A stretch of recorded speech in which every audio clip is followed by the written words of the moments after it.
welcome back to our YouTube channel, and this is me, Irene, Liam, and here again for another vlog. So ngayon guys, mag-aano na kami, tapos na pala kami So manonood na kami sa TikTok, kasi wala kami magawa.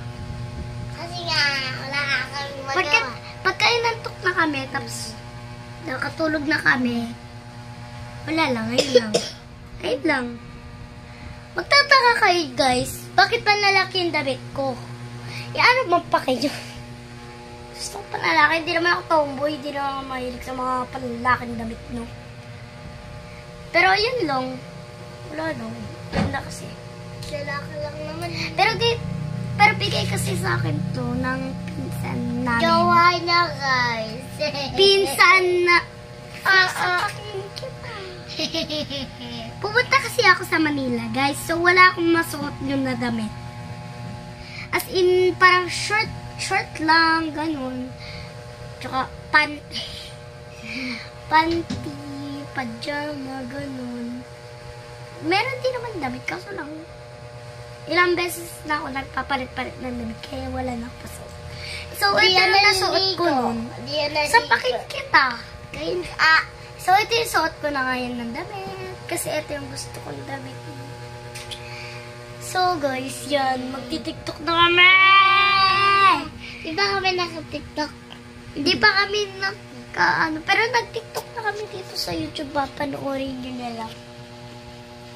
Di pa kami naka-tiktok. Di pa kami naka-tiktok. Okay. Sige, dito ko na. Kakainis naman itong batang to. Yung sinayaw namin, pakit-lakit. Kita pa yung boxer mo. Aray ko, buko. Buko, tinatapakan, no? Kita nyo? Ay, hindi kita. Hindi nyo kita. Ayan na, nasa ilong ko. Kahit ka na buko. Lagyan mo yun dyan. Buka rito. Yan o, nakaboxer ka lang o. Kita pa o. Hindi. Di ako nakaboxer. Bili buka. Kahit ko. Ayan. So, matutulog na kami maya-maya. Pag hinantok na. Oo. So, patapos na pala yung oras. Yan. Nakukumot ako. Ang lamig kasi sa amin dito. Kaya, naumon. Hindi naman naambon. As in, sobrang lamig lang. Wala lang. Kahit ganyan